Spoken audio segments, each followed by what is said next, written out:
Alliance Insight is finally upon us, and the format is changing drastically. Hey guys, Otak here, back with another video, and today we're going to be doing another meta tier list for the Alliance Insight format. I know, you can all rejoice. I know how much you guys love my competitive tier lists, because they are completely accurate and never once have been wrong, ever. Before we do jump on into the tier list, I want to remind you all that I am currently doing a Malice Core giveaway that ends on May 1st. So if you want to have an opportunity to win the Malice Core, make sure you leave a like on this video, subscribe to the channel, and comment down below answering the following 3 questions at the end of the video. It is also not required, but it is greatly appreciated. So if you want to further support the channel, consider joining my community Discord, follow me over on Twitch, and using my TCG affiliate link. All links will be in the description below. Alright, so if it ain't broke, don't fix it. The tiers are pretty much the exact same. We have the decks that are clearly the best in the format. We have the decks that are the top contenders. These are the decks that are going to be able to put up a fight, still be able to win or top a regional, possibly even top a YCS.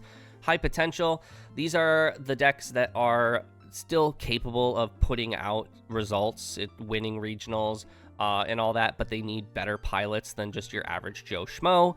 Rogue, these are decks that'll probably be topping like the regional level stuff, and maybe even like skirting out a top at a YCS, but this comes from like people who are like one-tricking the deck, which is fine, but these are the decks that are definitely struggling in the current format. And then sell it, these are decks that don't bother at all. For the meta tier list today, we are mainly just talking about decks that have had some form of change based on the Alliance Insight cards, whether it is new decks or decks that have gotten support in some way, shape, or form. We are going to rip the band-aid off first and talk about the 3 highest contenders in the current format, which is obviously Malice, Mitsurugi, and Riseal. Malice, and I'm pretty sure everyone agrees with this, Malice is by far and none like the best deck of the format currently. The new Ad Ignister support and then the new March Hare and the Malice in the Mirror give the deck the ability to play under certain cards that it wasn't able to play under before. Now the deck has ways to play under Lancia now, which is very impressive, and still set up an Omni Negate, which is the allied Code Talker. The deck does have clearer weaknesses now, though. The deck plays into Perulia, and it was already playing into Fulos, so Perulia hurts a little bit more because the Ignister cards and March Hare summon from hand. The Bystials were already summoning from hand.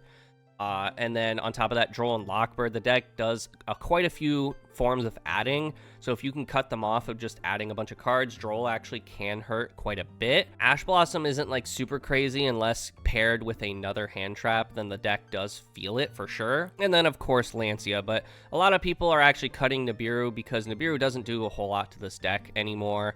If they get to the Ad Ignister cards or the open one, or they just play the deck well, they can play around Nibiru to a point where it doesn't matter.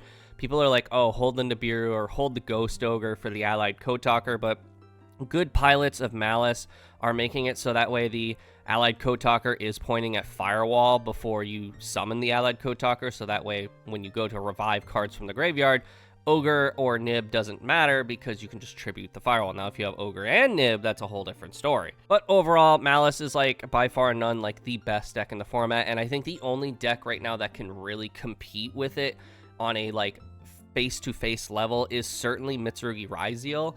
Honestly, like pure Mitsurugi is also pretty like close to that. I am putting pure Mitsurugi in top contender, and we'll get into that in a minute. But Mitsurugi Riseal is insane, and primarily because the Mitsurugi cards are insane. Like Star Riseal did stuff for Riseal, but its impact on Riseal was vastly like not as impactful as the Mitsurugi cards or the Malice cards were impactful to their decks, because Star Riseal just gives the deck like the ability to get to the cross sooner, so that way you can like protect yourself from like Ash Blossom on the duo drive. But overall, like the Mitsurugi cards are insane. The new Ame, the new ritual monster, just gives the deck the ability to just go off right out the gate, being able to summon out a Mitsurugi from your deck and then tribute one reptile, which most likely is the one you just summoned. The new main deck one, the new level 4, I forget all of their names, being able to just be the alternate version of the Saji, which is being able to search a Mitsurugi monster rather than a Mitsurugi spell or trap. Mirror is also really good. However, I'm seeing a lot of Riseal builds not run Mirror rather than the pure build that runs Mirror, and Mirror is definitely a 1 of. Someone tried to tell me it's a 3 of. It's definitely a 1 of.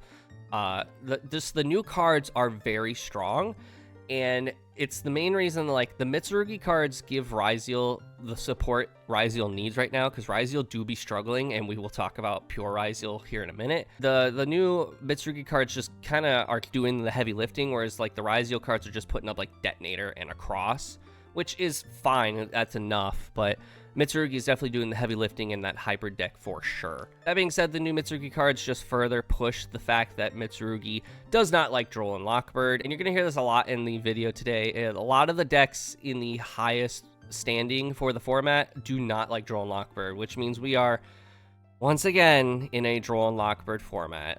Droll doesn't kill every deck in the high standings, but it certainly slows them down and can make their end board a lot more manageable to play against. Since we already have it up here, Mitsurugi Pure is actually like a competent deck, which is crazy to say about a TCG exclusive deck, that it's able to actually play Pure and be competent enough that it's able to just compete.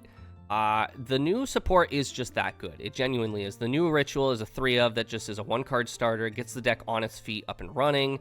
The new Mirror is good. The other quick play spell is also just very strong and powerful. They can play Shifter if they're playing Pure, because they obviously can pull from Banished Pile, and obviously if the monsters are tributed, doesn't matter where they go, they can bring themselves back, the Ritual monsters that is. So the deck can play the single Shifter.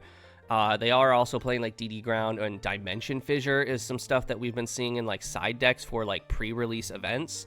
So this is an interesting deck for sure. On top of that, they can play like Ogdoadics. They can play a card called Lamia. I can't remember like what set it's from. I think it was like Battle's Legend Monster Revenge. They can play like a lot of good stuff, and so they don't have to just rely on Riseal specifically to be competitive. In fact, like I said, Riseal's relying on them to be competitive right now. Still on the topic of Riseal, I'm putting like Riseal Fiendsmith in top contender rather than clear best. I think the best build of Riseal right now is the Mitsurugi build, whereas the Fiendsmith build is still a very competent build. It is still a very strong build. However, Bystials are still running somewhat rampant in the format, and Droll Lockbird is very much still a very prevalent card in the format. Nib is kind of like making a comeback unless you're playing against Malice specifically. We're also seeing like the reappearance of like Ogre and Bell being toyed with in the current format. We're seeing Board Breakers kind of make an appearance because decks like Malice and Mitsurugi are putting such oppressive builds up that like Board Breakers are starting to look like the go-to, like Dark Ruler and evenly matched. So the Fiendsmith build doesn't particularly like Board Breakers because, like, yeah, Desiree can negate it, but like if they can't get to Desiree, then the, you know, evenly matched is enough. So we are seeing the Fiendsmith build maybe not put up as good results, but it's still a very, very competent deck. And pure Riseal, I'm not gonna lie, I'm putting it in Rogue. Like, you all can flame me in the comments, but pure Riseal, Star Riseal did nothing for pure Riseal. All Star Riseal does, and like, yeah, they have a new trap, but like the new trap isn't that great. So like all Star Riseal is doing is getting them the ability to either set the Plasma Hole from the deck right out the gate, or set Cross so that way they can, you know, protect themselves on the duo drive sooner. But like overall, like this had the lowest impact from this set was Riseal, and a lot of this is just because all of their starters are already at 2. Detonator's at 1, which means he's susceptible to very specific hand traps, but they're not hand traps, but very specific board breakers. If you can out the one detonator and like really out it, then like they're just kind of game over. This deck pure feels very struggling. Like, Star is not a 1-card starter for the deck, and that says a lot because Malice got a lot more toys to play with. Like, yes, Malice technically only got 2 cards as well, but the Adagnister cards play well with the deck as well, and Backup is a 1-card starter for the whole deck, essentially. So the Riseal deck had the lowest impact when it came to like the new support, and pure Riseal is definitely paying for it. So if you have the ability to play the Fiendsmith version or the Mitsurugi version, that's the version I would highly recommend right now. I also don't have it on here, but like Riseal Mathmech is a deck technically. I would put it in Rogue as well.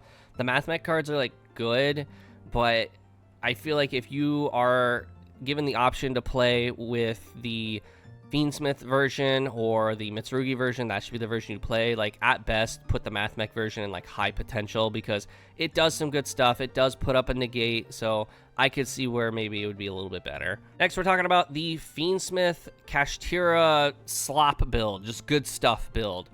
I mean, it's a good deck. I don't know what you want me to say. Like, Fiendsmith is good cards. Kashtira is good cards. Unicorn is a menace this format because Riseal's terrified of Unicorn. Malice doesn't like Unicorn because we run 1,000 one-ofs in our extra deck.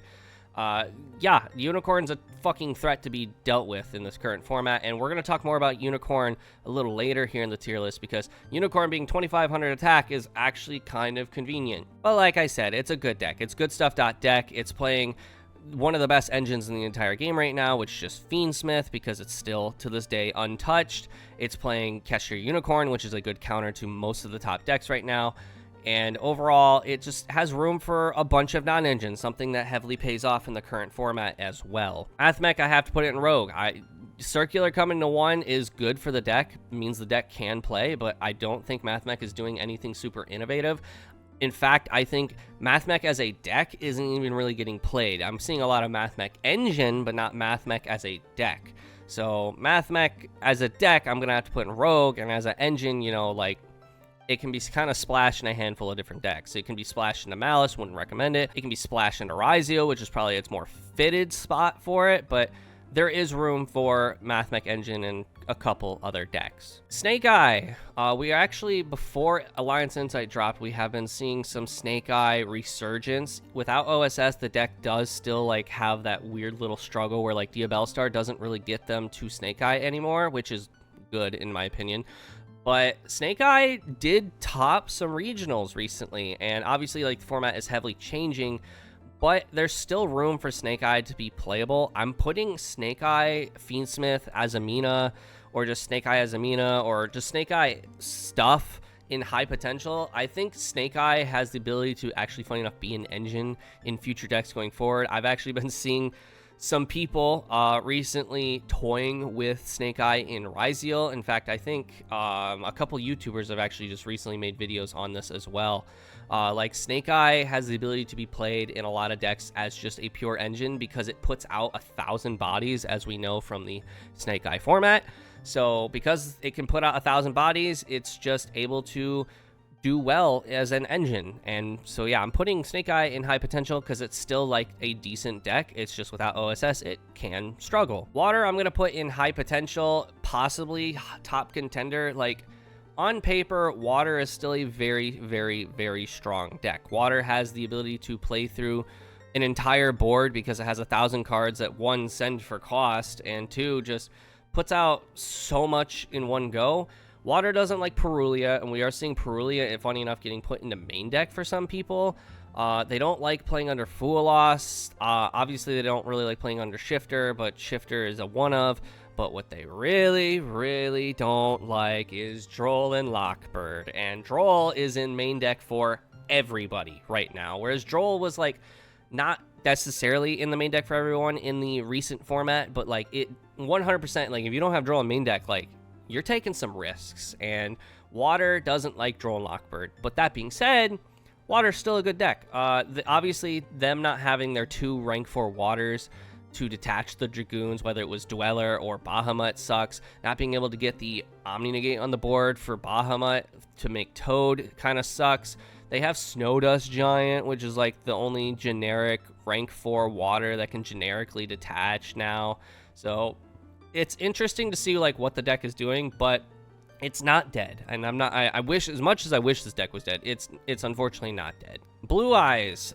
I don't know how many times I gotta say this. I don't respect Blue Eyes. I do not think this is a good deck. I really don't. It bricks 1,000 times under the sun, but somehow it's still putting up results. I'm gonna put it in high potential just because, like, compared to the other decks in the format, Blue Eyes isn't really getting anything to help it keep up. Like, the Primite support is in the next set in Duelist Advance, and Primite Blue Eyes is like, it's okay. We're seeing Bell and Ogre kind of make a reappearance in the format, and they really don't like Ogre because obviously Lord of the Load can get destroyed by Ogre. the True Light can be destroyed by Ogre, and True Light gets destroyed, like that's the whole fucking board right there. On top of that, Blue Eyes isn't like the biggest fan of Droll and Lockbird. Like if they start their turn by normal summoning Sage and then Sage Search Maiden and you just Droll, then their wishes is out the door. They're not really getting anything off of that. Also, they can't search the Mausoleum. Like, they really don't like Droll, but Droll for them is very hand dependent. Like, some of their hands can just play under Droll because they open the sauce, essentially. So, Droll hurts this deck quite a significant amount as well. And on top of that, the deck does just play Garnets. So, I'm putting it in high potential. Like, surprisingly, nobody flamed me for it in the last tier list video. But again, I think Blue Eyes Primate is overrated. I do not think it is as good as everyone gives it credit for. I think this deck is very mid-tier, like, honestly. I'll be honest, I meant to put Chimera off of the tier list here. Chimera's not doing anything, like, super substantial, which hurts me to say because this is my favorite deck of all time. But Chimera also kind of got, like, some pseudo support because the Diabell Star Vengeance and then, like, the Diabell's the White Witch, or the White Bitch as I'm calling her, is kind of, like, can maybe be played in this deck. Maybe, like, a more White Forest-centered version of this deck. I don't know. I haven't had time to really toy with it. I have been less focused on Chimera lately. I'm sure you all have watched the videos recently. You know, there are no real Chimera videos. In fact, some of you have commented for Chimera. It's not my main focus right now, as much as that sucks to say, because most of my channel has been built upon Chimera. But at the current moment, I'm not really focused on it. Chimera, as a whole, this format, I don't see why it can't be like a high potential deck, because, yeah, Droll and Lockbird's running around everywhere in the format, but as we've established in past videos, the deck can play very well under Droll if the pilot is playing correctly. When it comes to like Chimera versus Droll and Lockbird, you have to prioritize getting to a Polymerization or a Chimera Fusion at all costs. That has to be your first add as much as possible. So as long as you have like Gazelle or the Mirror Sword Knight to get to like Chimera Fusion, or if you just open it, like, you're fine. You can play under Droll just fine, because then you just go Fiendsmith plays after they Droll you, and you're fine. But overall, like, other than Droll, Dwellers banned, Shifters at 1, like, I don't see a world where, like, Chimera can't perform. It just needs a good pilot, so I'm going to put it in high potential. Crystron, I'm going to have to put it in high potential, because unless you're a scene, you're probably not performing with this deck. This deck does stuff, but it's, like, stuff with good stuff. Like, Crystron is stuff, and then you have Kashtira and Bestials and Fiendsmith or whatever as good stuff. Like, it's a deck that has 1,000 engines splashed into it, so that way it can, like, perform actually. But this deck is, like, it's okay. The problem is Droll's in the format, and this deck doesn't like Droll. It likes to add cards, and it can't do that under Droll. So, yeah, again, this is, like, an okay deck, but you have to be a very good pilot, I think, to perform under it. Fire King, we are also putting in high potential because Droll and Lockbird is in the format. This deck does not like Droll and Lockbird. The game plan has not changed, so unless you're Din Kabui, you're probably not performing with this deck very much. Fire King is still like a fine deck because the Riseal matchup, they love the Riseal matchups. Like, sure, pop my stuff, but they don't like the Malice matchup because gotta banish my stuff, and I don't like that, especially if they banish the field spell. Like, really don't like that.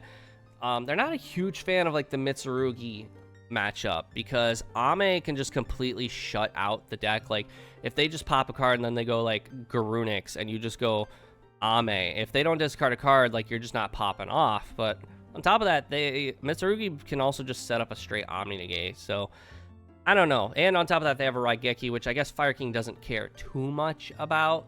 I think Fire King's still, like, in a decent standing, but again, the pilot has to be competent for sure. Apophis or Tombkeeper, whatever the fuck you want to call this. Odeon, I call it Odeon, but Konami for some reason doesn't want to call it Odeon. I think this is still a high potential deck right now.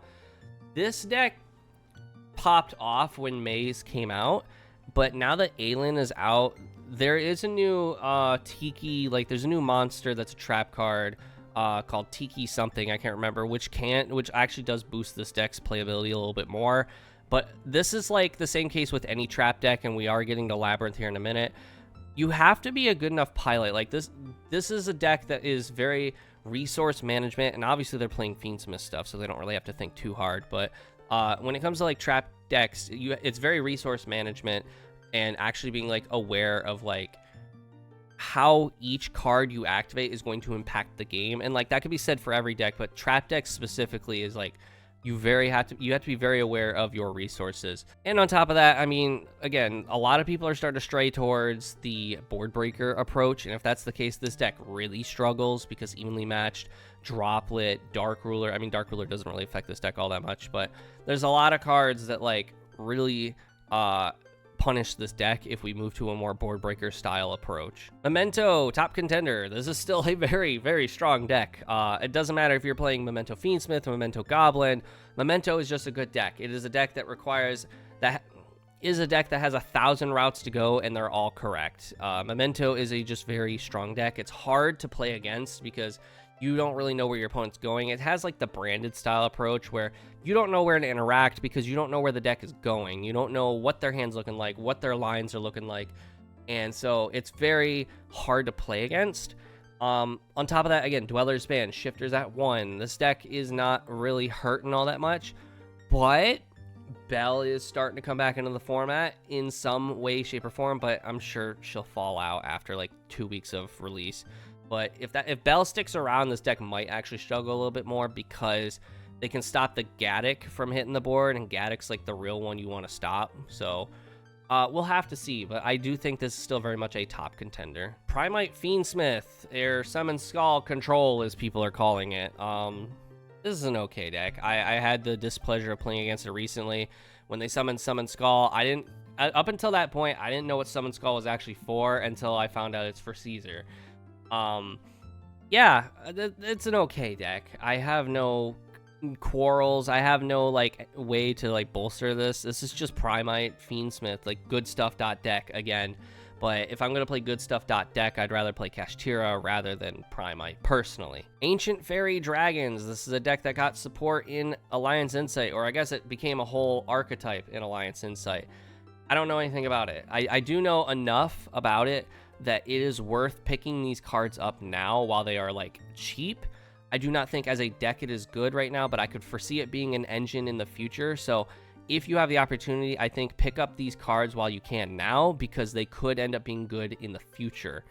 But for now, I'm gonna put it and sell it, just simply because I don't know enough about the deck to tier it. But I think it's not good enough to compete with the other decks in the current format. So even then, I would probably say sell it, even if I knew enough about it. But again, pick up these cards now, just in case they become good in like a year. White Forest, top contender for sure. This deck is insane. The field spell's crazy. Diabell Star Vengeance, White Witch, they're all really strong now. The new Synchro Poplar is just really good. This is a very good deck now. Like, I mean, it was already good, but it's like very good now. The thing is because of all the new support and like how tight the extra deck is actually becoming now, they are starting to kind of cut Fiendsmith out of the equation, which I personally prefer, because that means that the lines are a lot more comprehensible.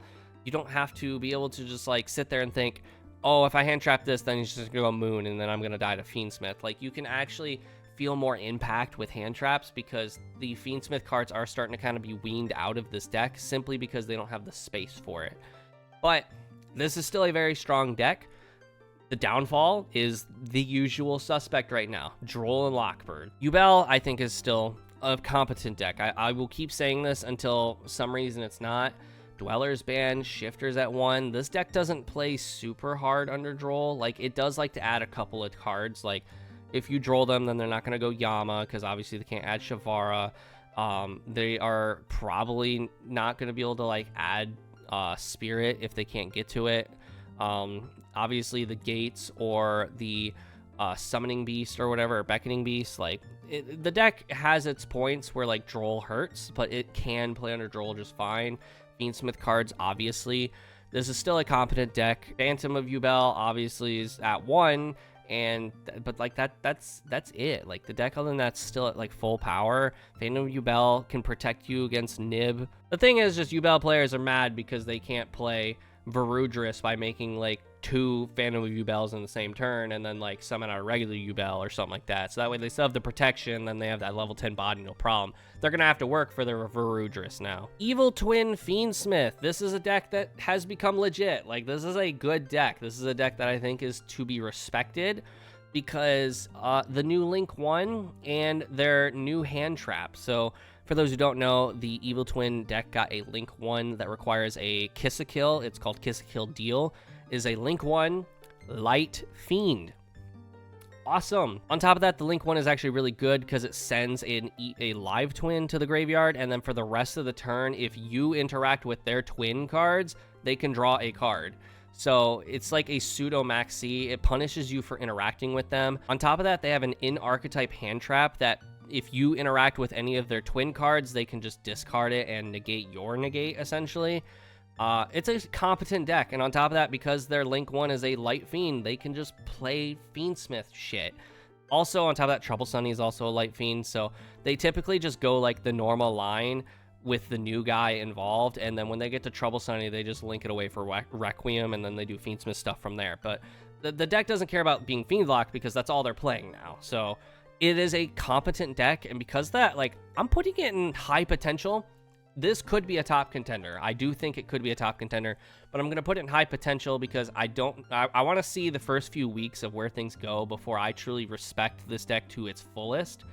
I'm actually having a regional on release weekend, so this weekend as we're recording this video, and I do expect to see this deck, but I'm playing Bystials, so I'm a little less worried about it. Next is Regenesis Kashtira. We're gonna just, I have Kashtira in here because that's the build that's like kind of roaming around right now, but we're gonna just talk about like Regenesis as an engine.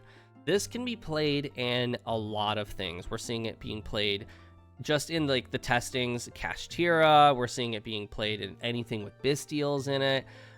The branded deck is something that people are toying with this in because Lord, I believe, is a light. Like, they have, and on top of that, it's a negate. It has a negate in engine.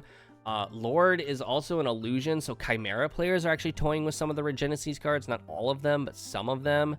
Regenesis is a funny enough, like, a deck that I don't think a lot of people are like looking at right now, or like an engine. Like, people are looking at it, but I don't think enough people are looking at it. I think these are good cards, and I think these are worth picking up, but I don't think they have like a home just yet. And the closest home right now is like Kashtira, because Unicorn is a 2500 original attack monster. So they just get like Unicorn on the board, and then they just go Regenesis combo from there. Overall, I'm going to put this in Rogue for now, simply because I don't think Regenesis has truly found a home yet. I think it has the ability to be a very good engine, obviously not a deck, but a very good engine. We just need to find the right spot for it. Labyrinth, I'm not going to talk about Labyrinth all that much. It needs a good pilot. It has high potential. It's a deck that keeps randomly coming out of nowhere because a guy who's really good at the deck, who's been playing it for 2 years now, has been able to keep topping with it. So that's all we're going to talk about. Like, Labyrinth is just, if you're good with the deck, you're going to put out results. Simple as that. Hero, I'm not going to talk about Hero much. Now, people are probably like, oh, why are you talking about Hero? Because they got more fucking support in Alliance Insight for some reason. They got, like, Evil Hero Vicious Claws or whatever. Heroes is not a good deck right now. It really isn't. It's a deck that plays, like, 15 one-of Garnets that you don't want to open, and if you do open, like, one of them, then it changes the lines drastically.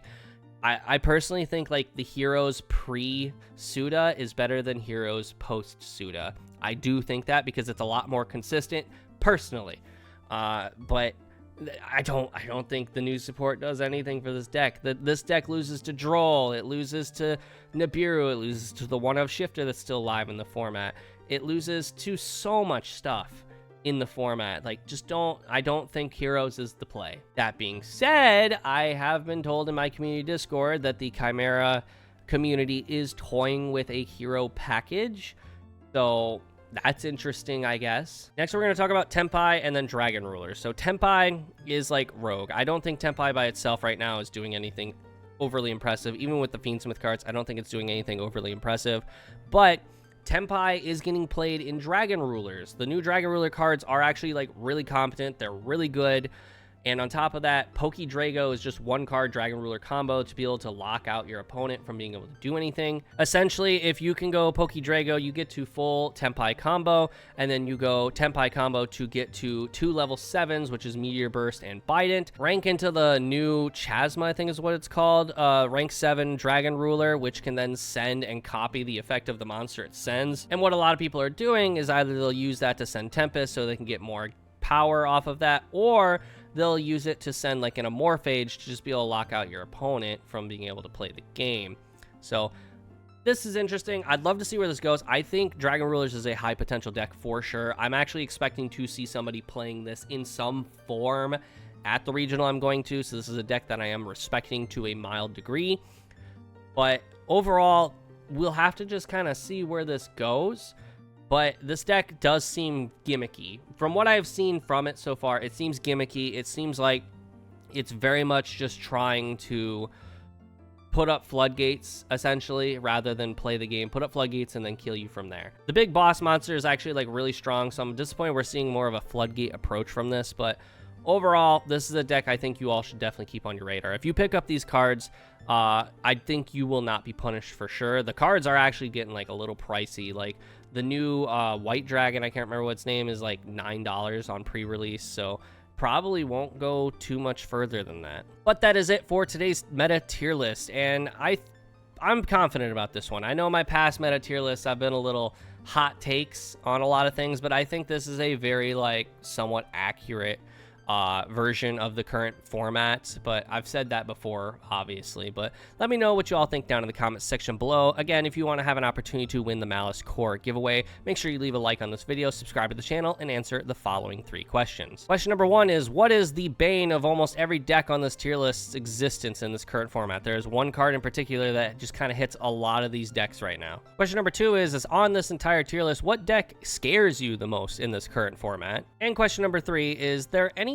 deck that I maybe didn't talk about today or didn't give enough respect to? Let me know. But with that, thank you all for watching, and I'll see you all in the next video.